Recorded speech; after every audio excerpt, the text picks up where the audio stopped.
This is the 2015 Head of the Hooch Regatta. This is the view from the Lookout Rowing Club, just showing a few of the boats coming down the course and heading down towards the finish line.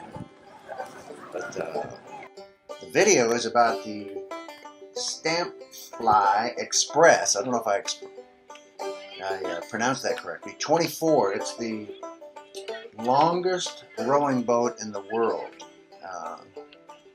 I was sitting in the bow seat, so there's 23 rowers ahead of me, and this is on our way out, obviously, launching the boat, and we rowed it up to the starting point, which is a pretty good distance.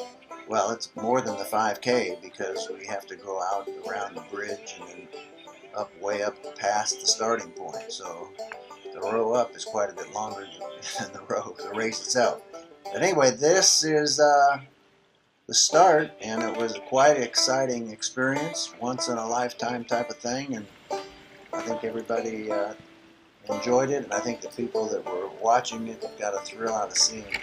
It's 2 8s and 2 4s put together, and they actually put them together at the dock and then separate them as you bring them either out of the water or into the water.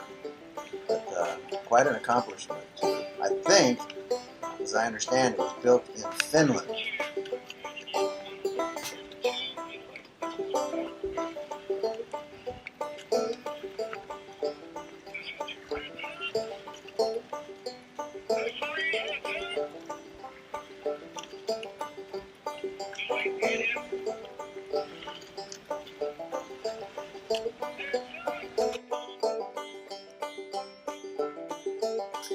Turning the boat was quite an experience. Here we're just making a fairly long turn. Sometimes you'll see where the rower hands in the bow here, returning, hand their oar, the port oar, up to the person in front of them so they can get a better grab on the water to make a more drastic turn. But surprisingly, when everyone was in sync, it turned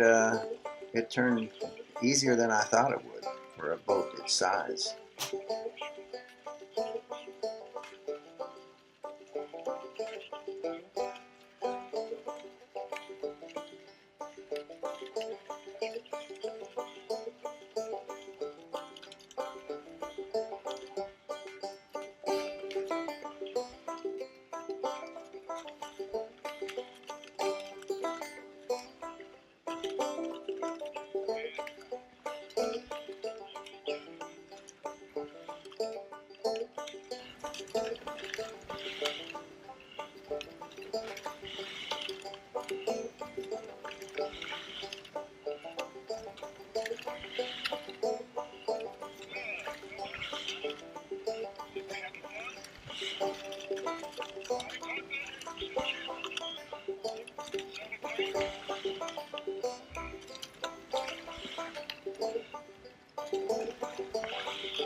Had another big turn at the end of the course to line up for the starting chute, and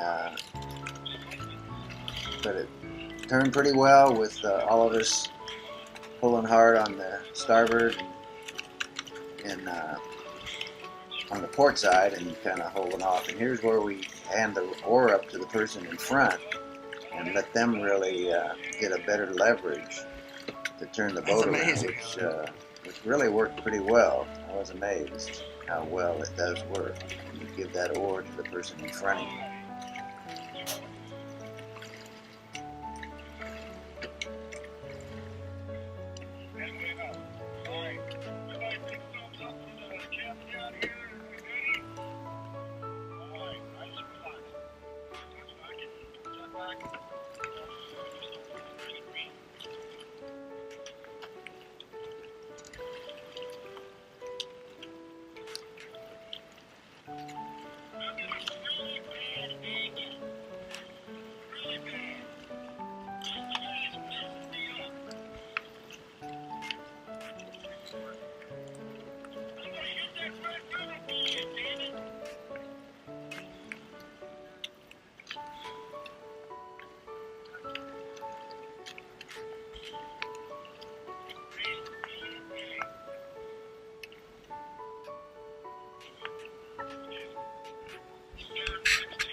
This is quite a maneuver.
Get to the bridges and about halfway or so down the island, get close. So we also hear people yell and cheer and all the looking down on this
whole crew really had a good time. I think the spectators certainly enjoyed it. Certainly the ones up on top looking down, probably quite a sight seeing us come under the bridges.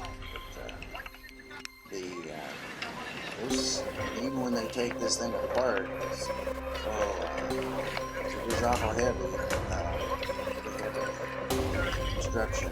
We had a great time.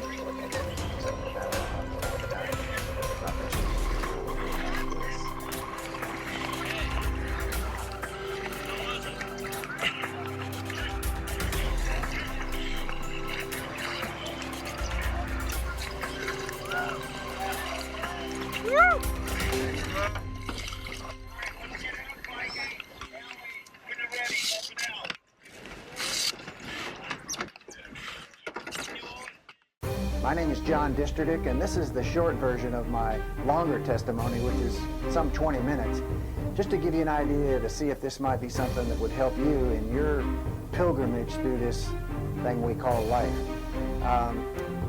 Just to give you a summary, at about 18 years old, I left California to go to Purdue.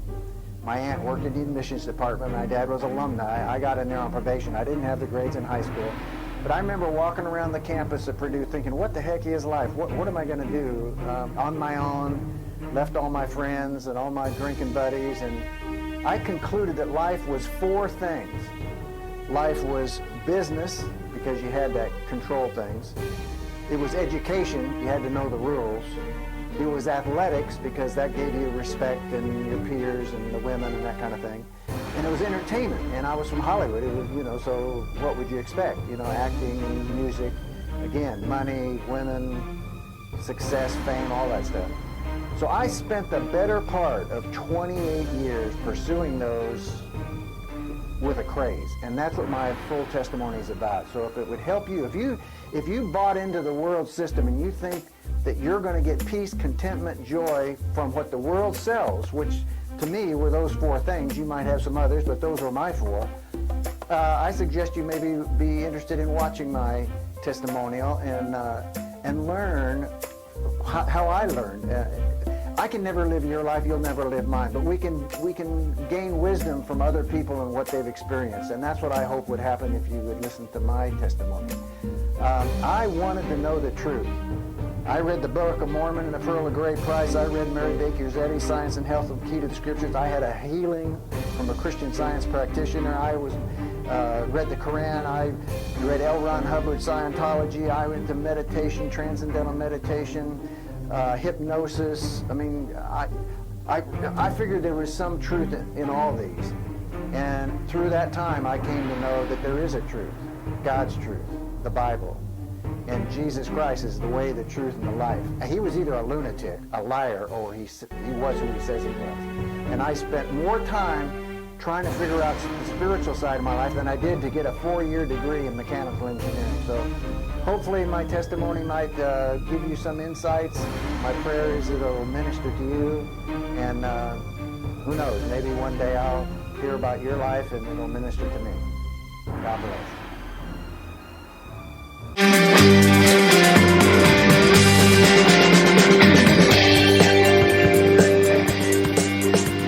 We want to thank you for watching RedefiningAging.us. I'm John Distridick, your host. And our goal for the series is pretty simple. We just want to enhance the quality of people's lives. So if you know of an event that you think would be one for good for us to cover, please fill out the form on our website, and not only the event and what it is, where it is, when it is, and if there's a person you know that you think would be a good person for us to do a testimony on in some event, please let us know. And if you want a fuller description of my testimony, you can either go to johndistridick.com and look under ministry, or you can go here at redefiningaging.us. We appreciate your viewership. God bless, and hope to see you on more shows.